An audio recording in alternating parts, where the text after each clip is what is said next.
So loving that New York banner there. We're going to be in New York on May 7th, I think. BMC is going to be live there. That picture made me very excited to be there with you guys. Welcome to the Micro-budget Screenwriting event. I am the Executive Director of Blackmagic Collective, so I'm going to just here for a second to tell you some housekeeping rules and to introduce your host for today, and then I'm out. So if you don't know Blackmagic Collective, we are a collective of artists and all kinds of disciplines, directors, composers, colorists. If you're in film, you're here, you're in the right place. We have something for everybody. We have initiatives, we have events, and soon, hopefully, we'll have live events here in LA as well. We are currently accepting submissions to our Blackmagic Collective Film Festival, 20 minutes or less short films. And if you're a member, you get those submit for $5. Make sure you keep an eye out for our newsletter that's coming out next week that will have that $5 code, along with a lot of other events and dates and things to come. I want to thank our sponsors, Blackmagic Design. Thank you so much for helping us get through this year and for always supporting indie filmmakers.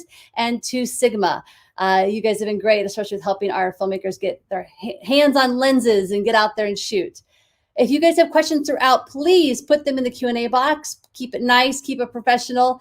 This is Tim's first time hosting a BMC event. He is our brand new chapter leader for Blackmagic Collective. So root him along. You guys who are regulars, you're really great at putting questions in the box. Keep it going, help him out. And right now I'm going to introduce you to Tim Lorge. Come on up, Tim. Hey. Hello. What's going on?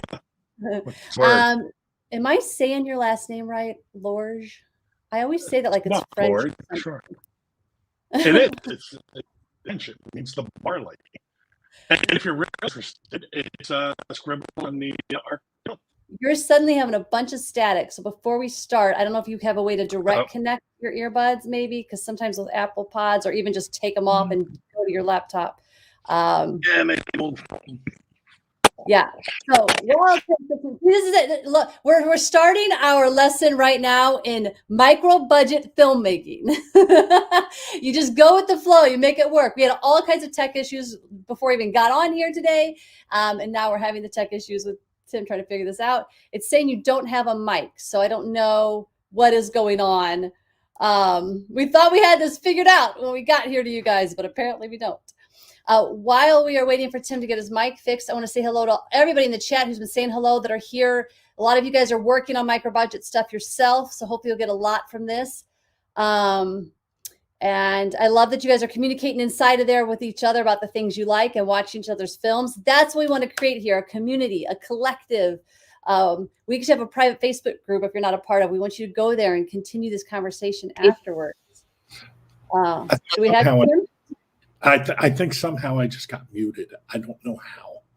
Well, you're here. We hear you. There's no breaking up. Great. Okay. So we're going to pray that David has no issues, and I'm going to turn you over, and you guys have a great, great session. Looking forward to learning a lot from you guys.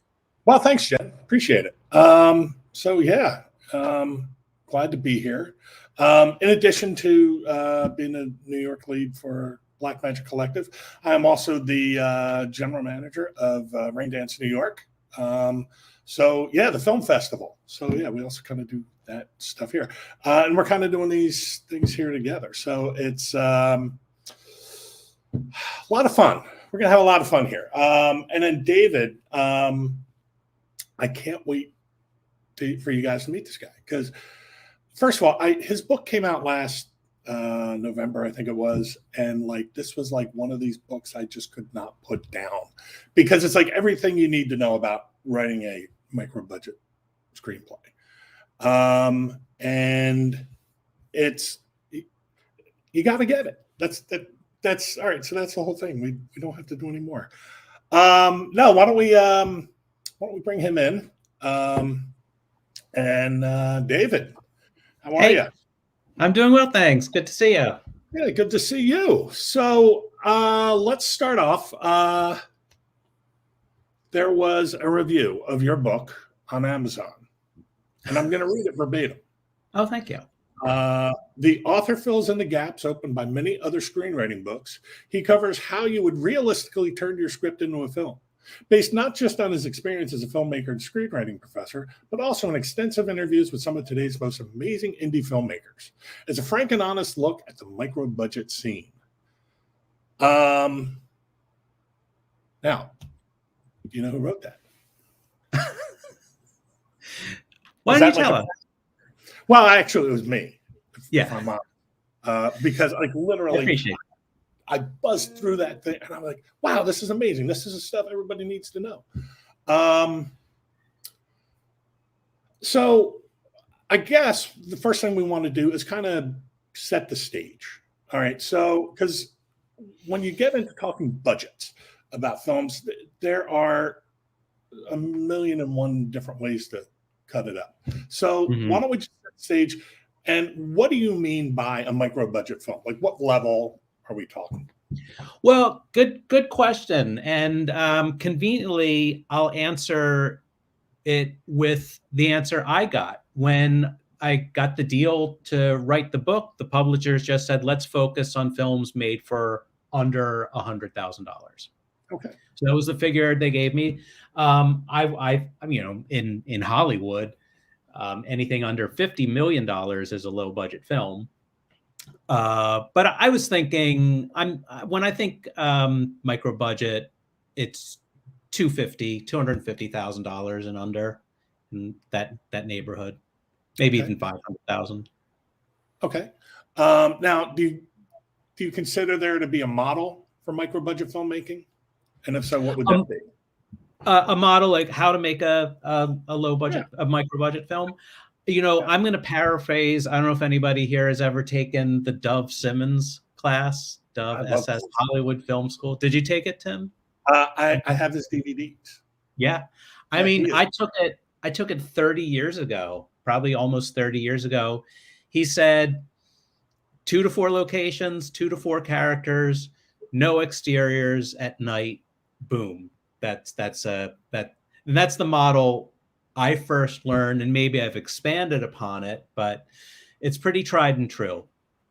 I think the real model, though, I think if we're all due respect to Dove Simmons, who I think is a genius of kind, the thrust of my book, though, is reverse engineering. Take stock of your resources. If you don't have a spaceship or a soundstage that can pass for another planet, don't make a sci-fi film.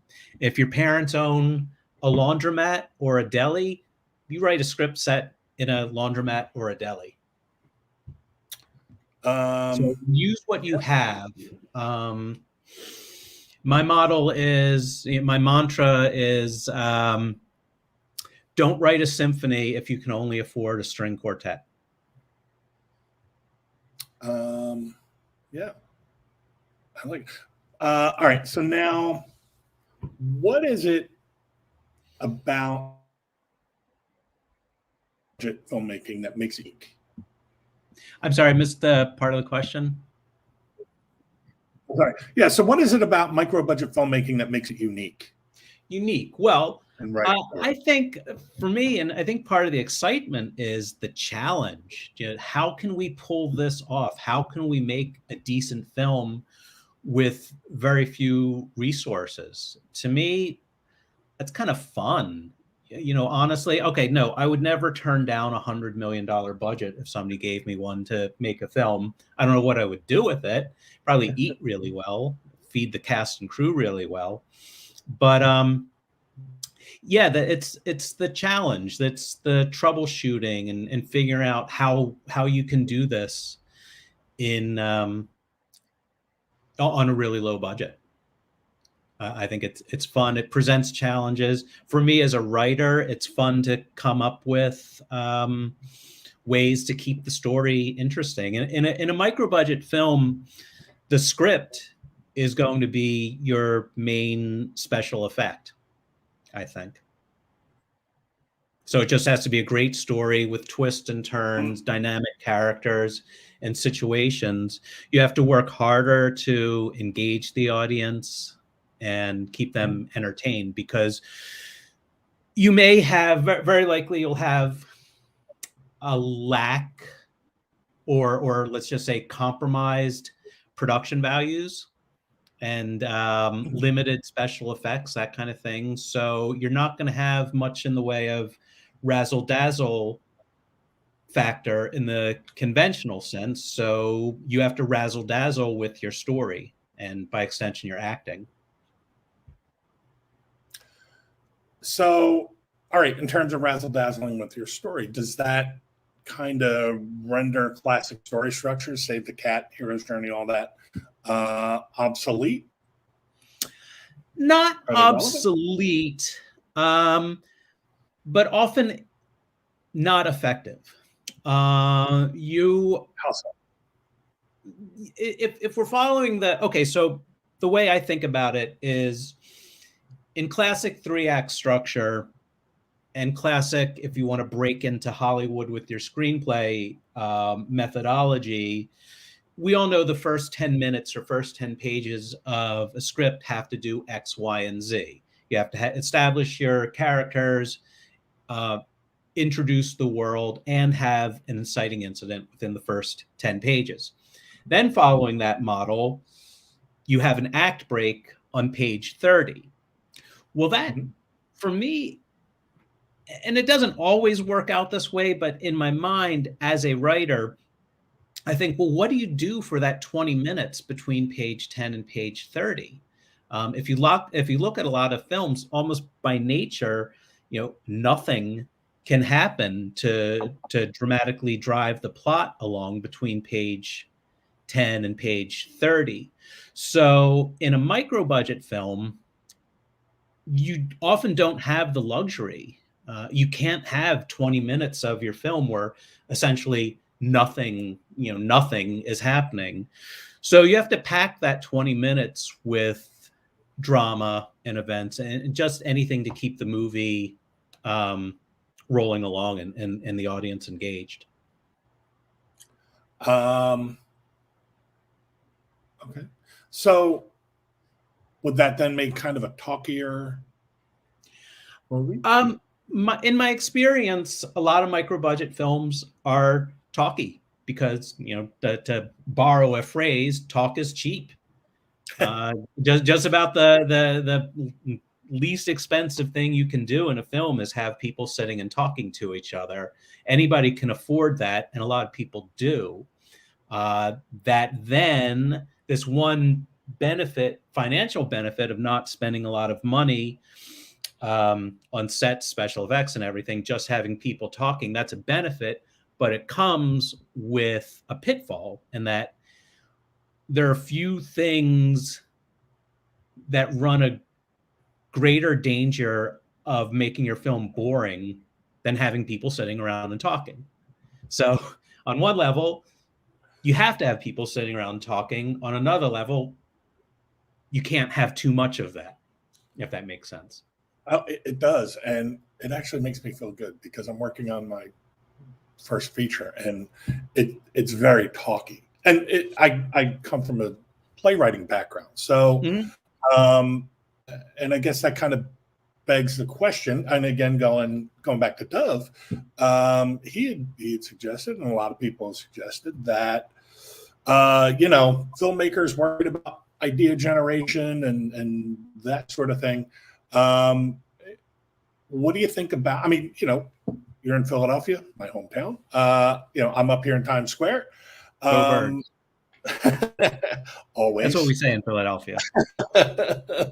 And we're going to limit the hoagie and cheesesteak talk. But we're both massive theater towns, right? And lots of playwrights, lots of scripts just floating about. What are your thoughts about approaching playwrights and asking to adapt their works?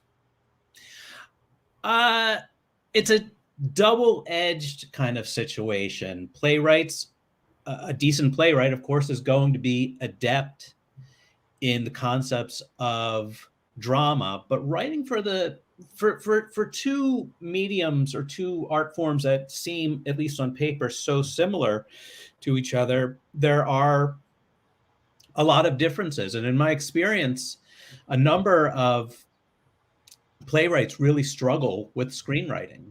Playwrights are used to writing long scenes. You don't have, the average scene in a movie is now 90 seconds. Average scene in a play might be 10 minutes, 15 minutes. So there are benefits. And, for a classic example is not in the micro budget realm, but Steven Spielberg hired Tony Kushner to write Munich. Tony Kushner is a Pulitzer Prize award-winning playwright, had never written a screenplay before, and kind of didn't know how to do it. I mean, he did a great job. He got an assist. Later, they brought in Eric Roth, but it's a different thing. So I wouldn't rule it out, but I would approach it with some trepidation.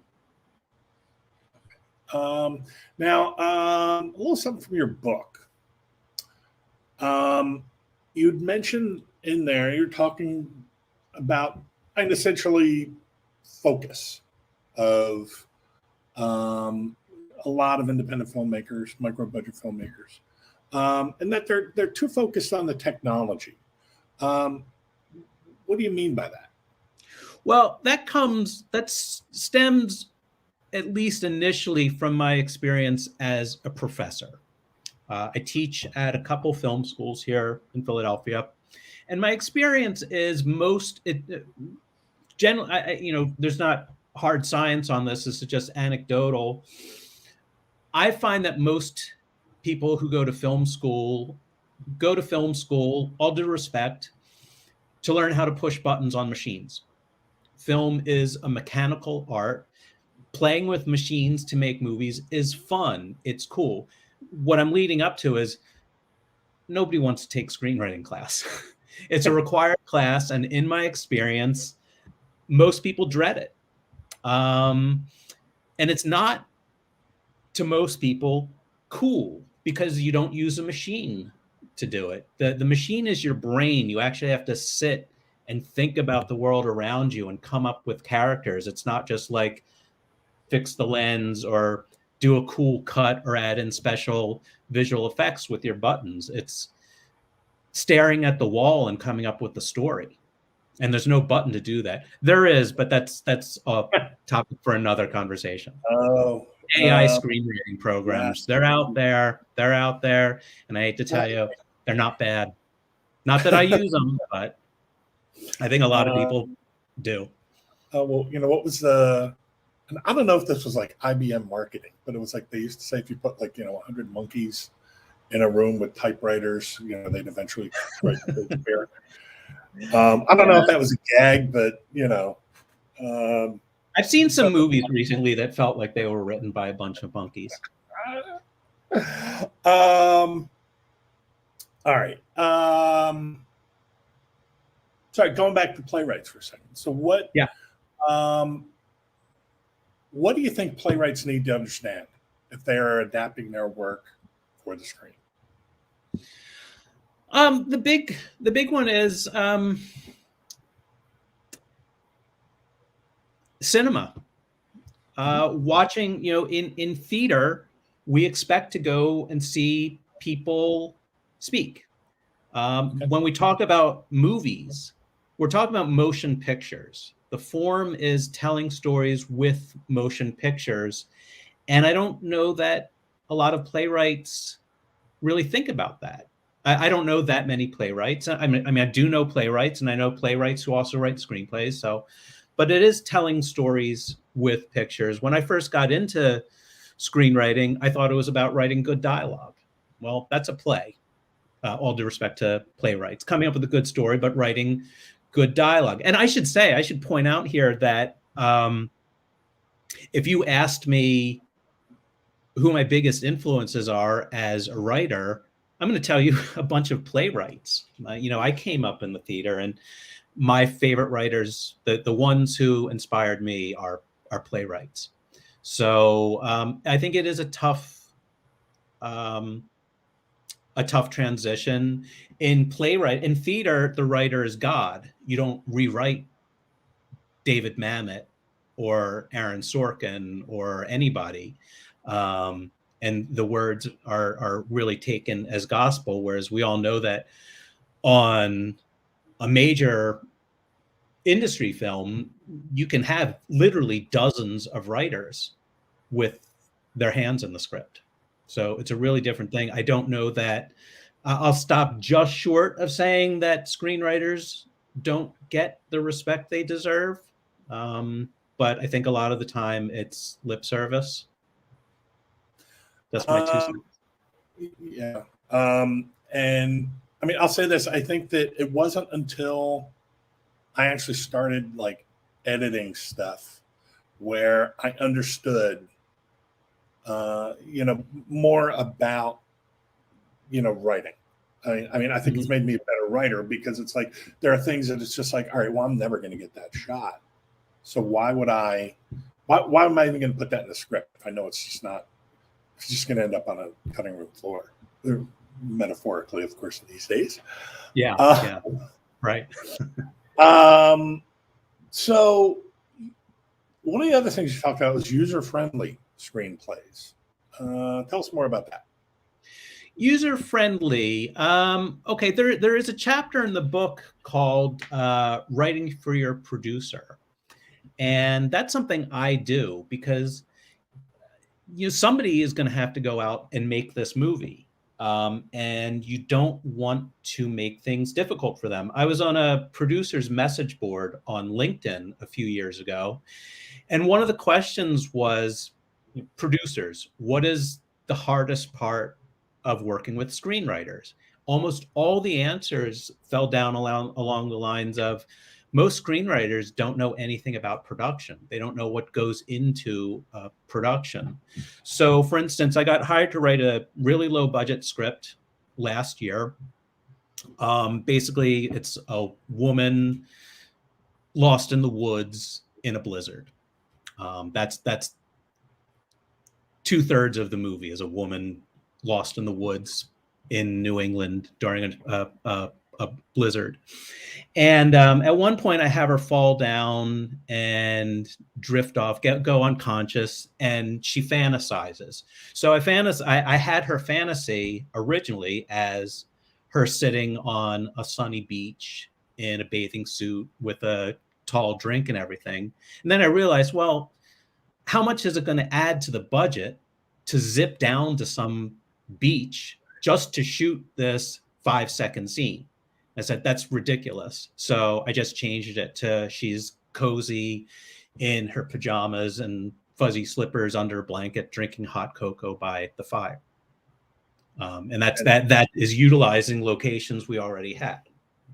So by user-friendly, I mean, don't come up with things that are going to be difficult to shoot. Problematic, expensive, time-consuming, that kind of thing. So just keep the production in mind. So you don't think we should go from, Paris in one shot to, it would be tricky. Any excuse to go to Paris, but you could make a film for the cost of a trip to Paris and room and board there. All right, what about flowery prose? What are your thoughts on that? Flowery prose. Yeah, I had a student who did an internship in LA reading scripts for a producer, and he came back and he told me, yeah, this producer really likes to see long passages of scene description in a play, like long, like a quarter of a page, not half a page. But it was this guy's philosophy that if you can write like a novelist in your screenplay, you are a good writer. And I disagree with that. Nobody wants to read a screenplay. The only reason to read a screenplay, I know some people do read screenplays for entertainment, but ideally, a screenplay is like sheet music. It's not a film. Just like you don't go out to a bar and look at people reading sheet music on stage. A screenplay is an instruction manual for a film. And if you've ever read instruction manuals. Some are not very user-friendly. So in terms of flowery prose, and my challenge to myself, it's what I do, for fun, because I have no life. No. I challenge myself to say the most in the fewest words, because somebody's just going to want to pick up a screenplay. What's happened in this next scene? John does the dishes. Great. Not John squeezes organic dishwashing liquid onto his natural sponge and gently caresses each dish. You don't need that. Just he washes the dishes. So if you want to be flowery, write a novel. I'm not saying, I'm a language geek. I'm a word geek. I love coming up with the best word for the best situation, but I'm just not going to use a lot of words. Right. So there's a time and a place for flowery language. I don't think a screenplay is that time or that place. Yeah, my descriptions probably could use a little more.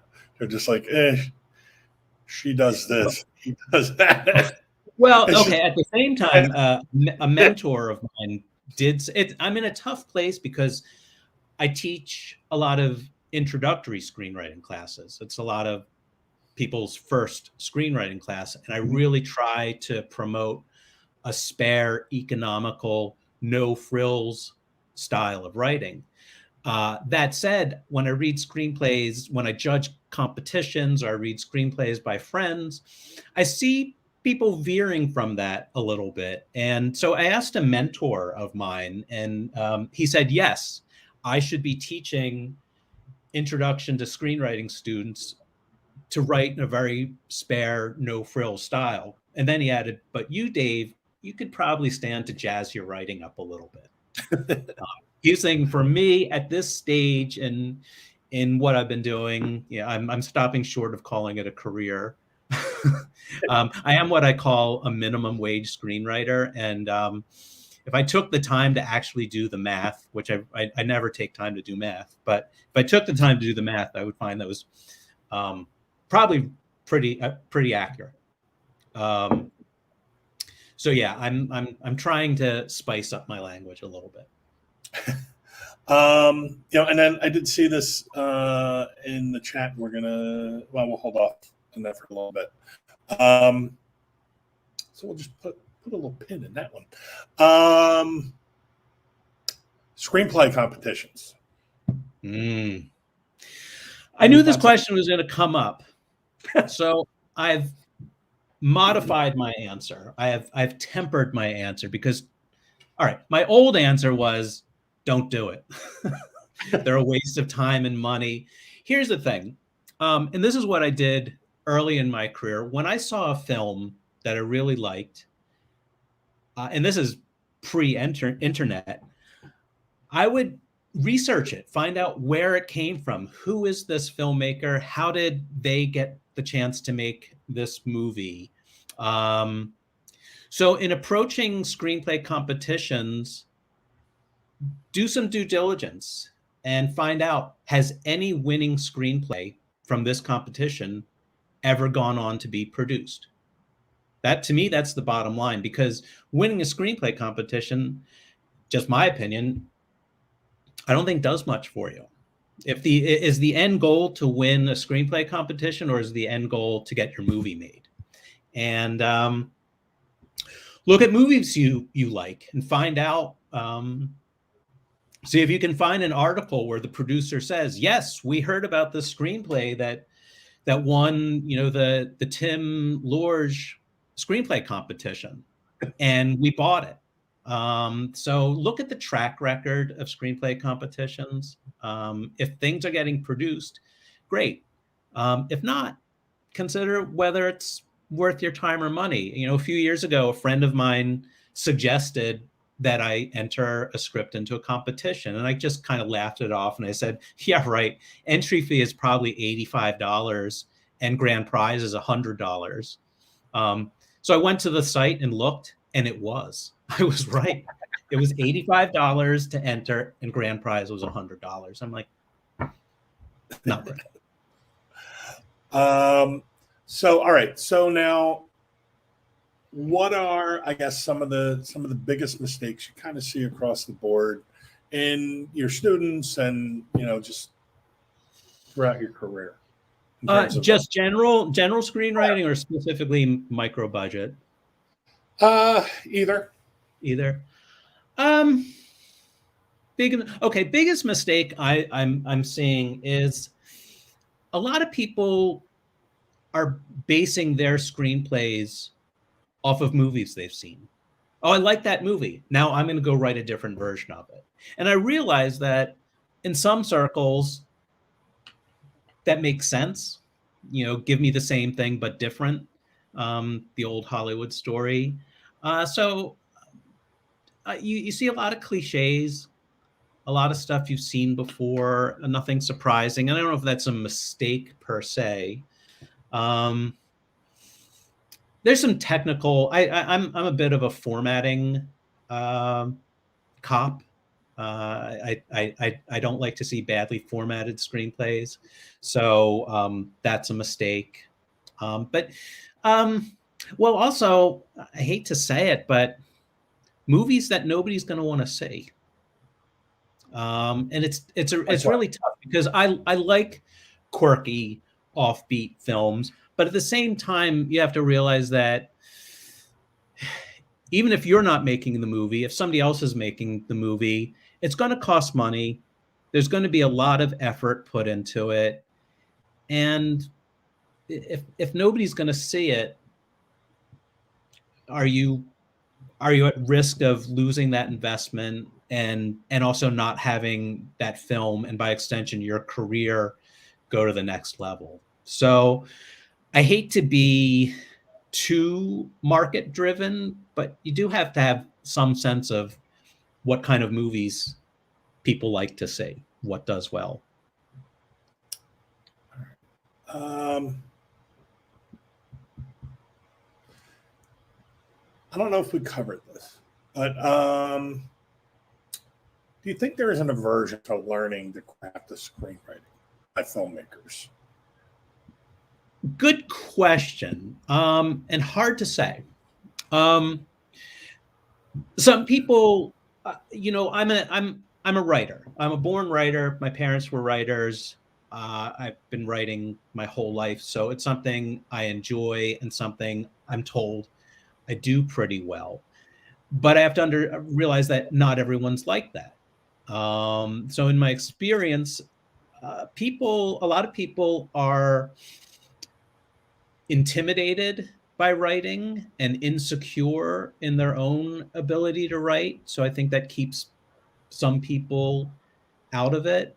The people who are natural writers will write anything. They'll write poems, short stories, novels, plays, screenplays. So I either you're really, really drawn to it, or you want to be involved with film, but as far away from the screenwriting process as possible. Which is not to say, I'll give you an interesting story. So I had a screenplay optioned years ago, and the producer hired me to do rewrites for 6 months.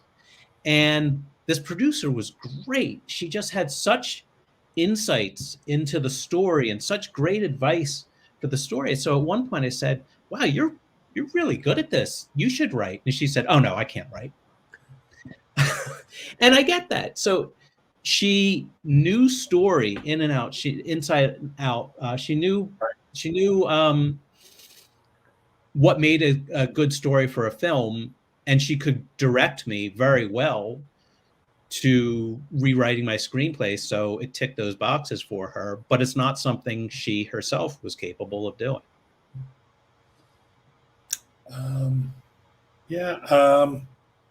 As someone who failed both English 10 twice and English 12 once, and coming from a family of writers, it's kind of weird that I love writing. Yeah. So, anywho, what about screenwriting? What do you got for that? Screenwriting. I'm sorry, what? Oh, hacks. Hacks. Yeah. Hacks, not hack sure. screenwriters. Well, there's some of those, but well, hacks for micro-budget films, since that's the subtitle of the book. One of my favorites is breaking up scenes. So we were talking a while ago about how in a micro-budget film, it's very often a struggle to keep things, active, vibrant, and lively. You are often stuck with people sitting around talking. So for example, I wrote a scene in a film, and I'm writing it, and I finished writing it. It was 6 pages long. And I thought, whoa, that's 6 pages is too long to watch 2 people sit and talk. So it's a father and a son sitting in the living room having a conversation. And I just split it up. I had them go into the kitchen for 2 pages and then back to the living room for 2 pages. So I didn't change a line of dialogue, but it's just there's motion and there's activity. I did add some symbolic objects and gestures to the scene. There's good action there. So that's my favorite hack. If you have a scene, sometimes you have a lot of information that you have to express, and it has to be expressed verbally. But like I said before, watching people talk on screen can get really boring really fast. So you just have to have things going on while I talk. So that's one of my favorite hacks. Of course, we talked about reverse engineering your story so that you're utilizing available locations and resources. That's number one. And I'm sure there's plenty of others. So now, all right. So your reverse engineering, is that along the lines of like your story engineering and your blueprints and? Yeah, exactly. It's take stock of what you have, what you're capable. Like I said before, and I actually said this to a filmmaker last week. I said it's actually a musician who wants to start dabbling into film, and so that's when I said, don't write a symphony for an 80-piece orchestra. Write a string quartet for 4 people. That's the big one. All right. So now, all right. So when we were doing our show prep, and you were talking about the story that set you on the path, and I thought this was just a fascinating story. Oh, okay, yeah, sure. The banister. So the story that set you on the path. Yeah. Being a micro. Sure. Yeah, this is it's funny because this is the story that really set me on the path, that really inspired this book, and yet somehow did not make it into the book. So basically, right after film school, I got a job on a low budget indie film, and I loved it. I worked in every department. I was on set once for 45 hours straight. Not recommended, but it's a nice thing to say at a cocktail party or in a Zoom or a conference like this. Worked every department. Finished that on a Saturday, and then the next Monday I went to work on a big studio film. And I was in one position the whole time, did the same job. I was the set construction department runner, which means I basically bought wood. I drove 200 miles a day buying wood and hardware. So anyway, one day they sent me, they said, Dave, we need you to go up to the airport and pick up this mahogany banister we just ordered. Here's a check for $3,500. I thought, you need a mahogany banister for this film? I mean, couldn't you just get balsa wood or pine and paint it to look like mahogany? Wouldn't that be cheaper and less wasteful? And they're like, no, it has to be mahogany. So I go out, I get the mahogany banister, I deliver it. Months and months and months go by. The movie finally comes out, and I'm like, all right, I got to see how integral this banister is to this movie. So I'm really watching for this banister in the movie. And I finally see the banister in the movie. It's in the film for 10 seconds, and then it gets burned. It got burned. They burned it. The house burns down, mahogany banister, and everything. I thought, wow, you spent $3,500 on something that's going to be in the film for 10 seconds. And I'm sure everyone on set justified it and was fine with it. But to me, it really didn't sit well. And right then and there, this is 1988. I said, if I ever get to make a film, I'm not wasting money on anything. Any expense I make will be justified and important. So yeah, that's what, the banister. Wow. That's fantastic. And I'm sure that happens on every single film, major production, but it really jumped out at me. Oh, wow. That is amazing. Wow, somebody knew that. How did you, David Reed knew that movie? Oh, he must have read somewhere. Oh, yes. David Reed. Why don't we start taking some questions? Yes, I hated to trash it, but yeah, that was the original Pet Sematary. All right, so Marty would like to know about some of your most creative solutions to script budget constraints. Sure. Most creative solutions. Kind of what I was talking about before, about making the story as rich, deep, and dramatic as possible. I'm trying to think of a Oh, here's one. Believe me, this is a whole other story. I actually hear this movie, the screenplay of mine. I can't believe I'm saying this. I hear through the grapevine that this screenplay of mine is actually shooting in LA right now. I can't confirm it, which is a whole other story, but I've been told this is shooting in LA right now. Anyway, it takes place, the vast bulk of it takes place there's 4 main characters, and the bulk of the movie takes place in their apartments. That's 4. I have my numbers right. 4 apartments. And so the plan was, I'm not producing it. I don't know how they're getting around this in the actual production. But when I wrote it originally, the plan was to use one apartment and just dress it 4 different ways. So one apartment was going to stand in for 4 different apartments. So that's one of my favorite creative solutions. I hope that answers the question.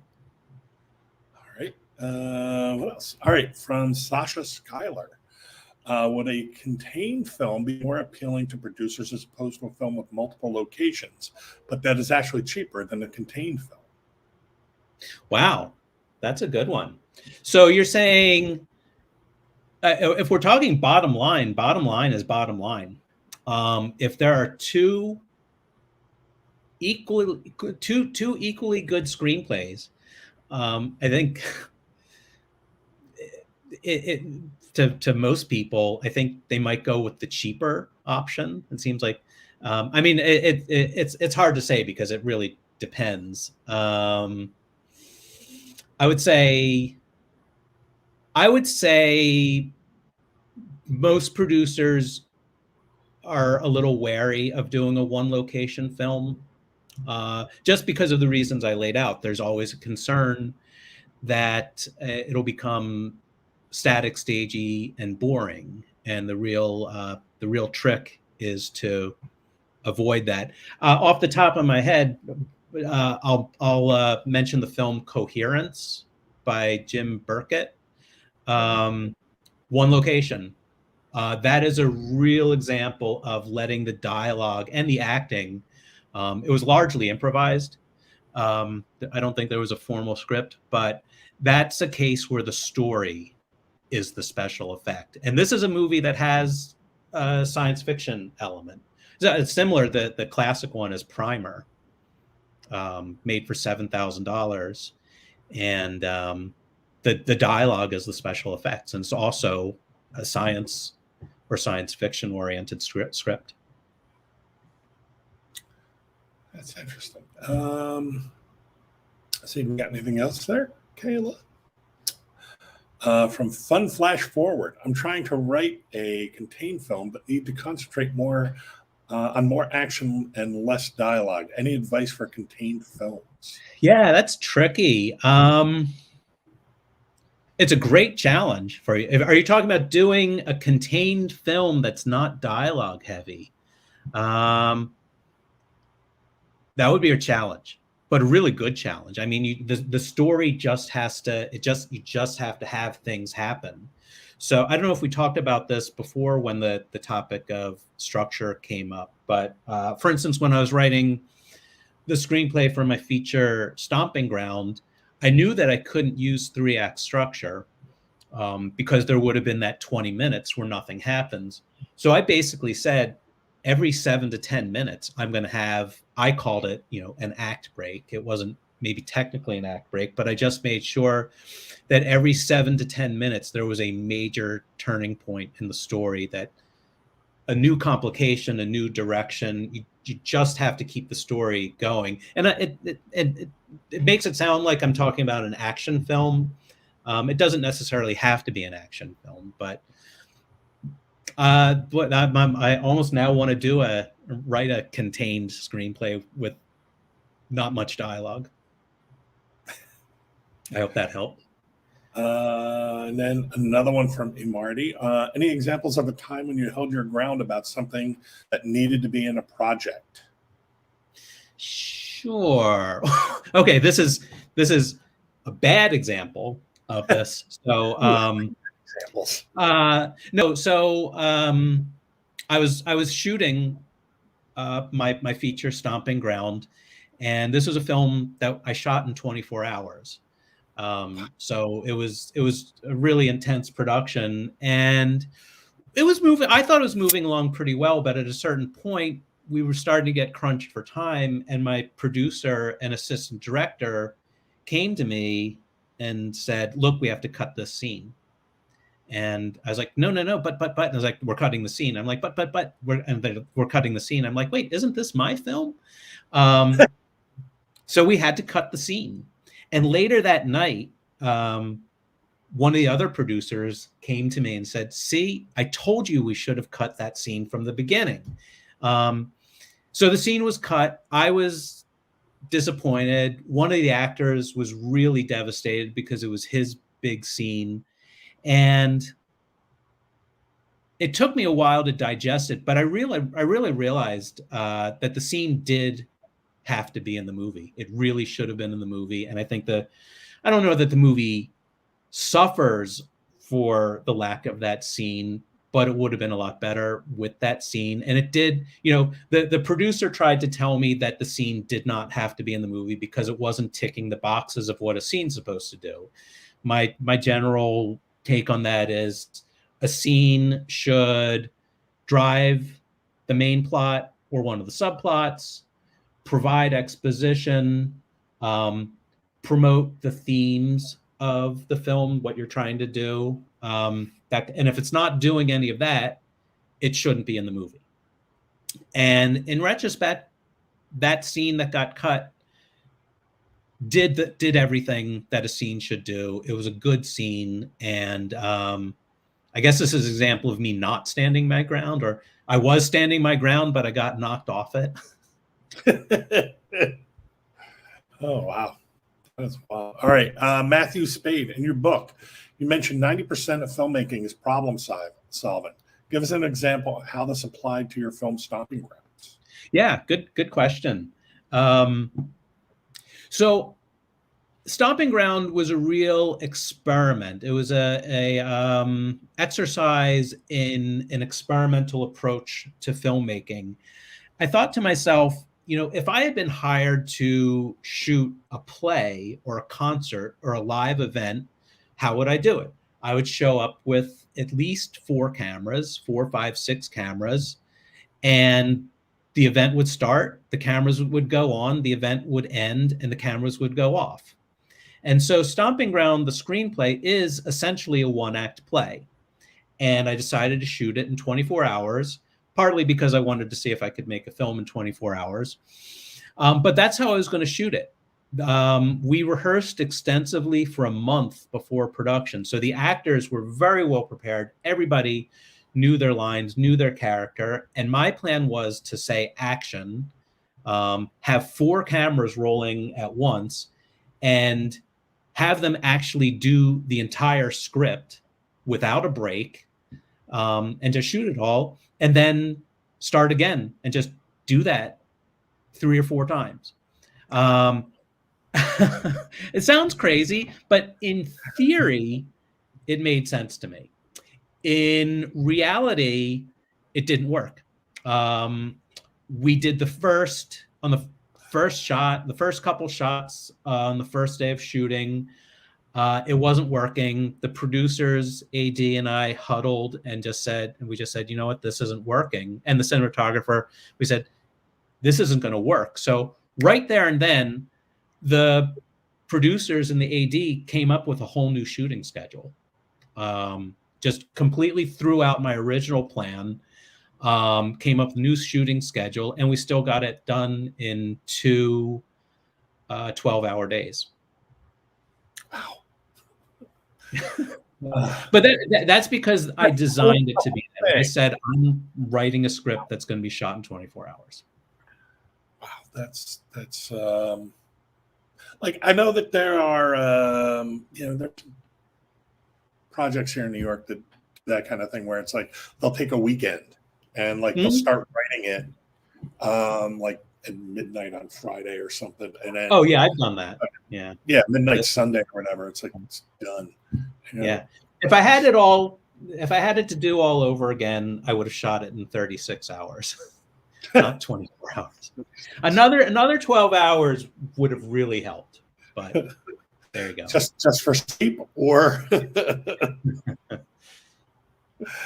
oh my goodness gracious. Let's see, do we have anything else?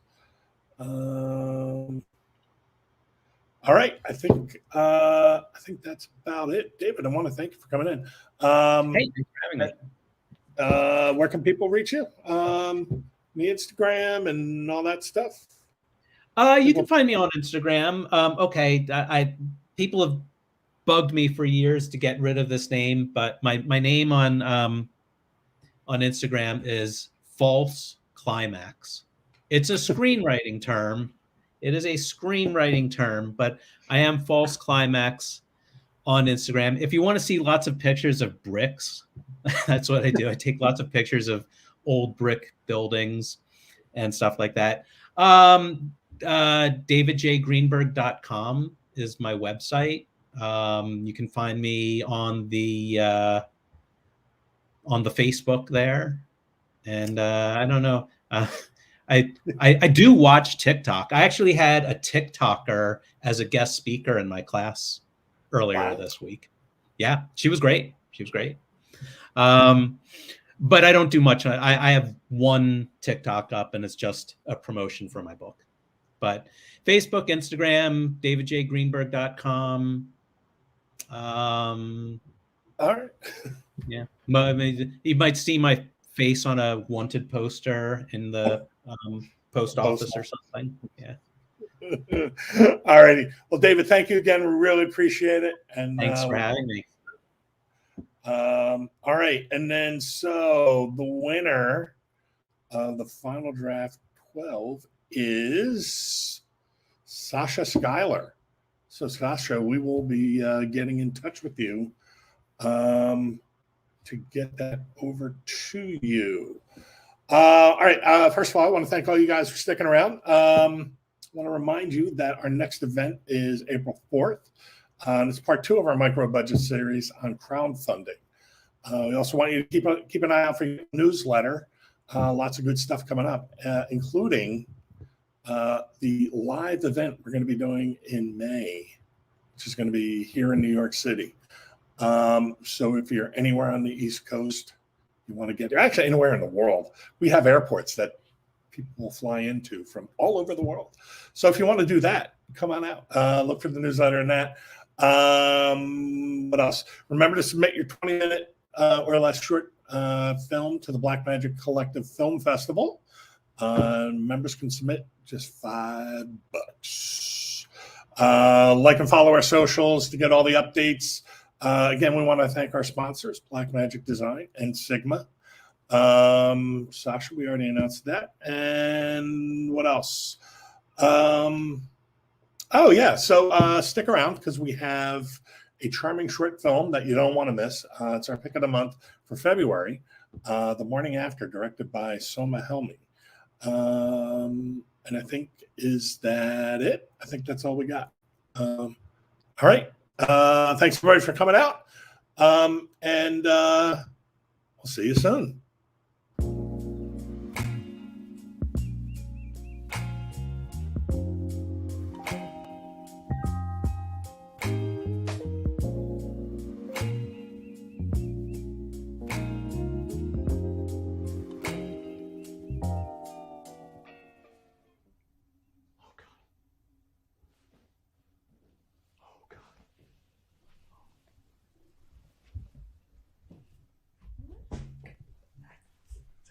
Morning, lover. Oh my God, please don't call me that. Right, sorry. It's a bit much. Yeah, no, this whole thing's a little much. Right? I feel like I'm dreaming. Feels like I'm in a nightmare. What does that mean?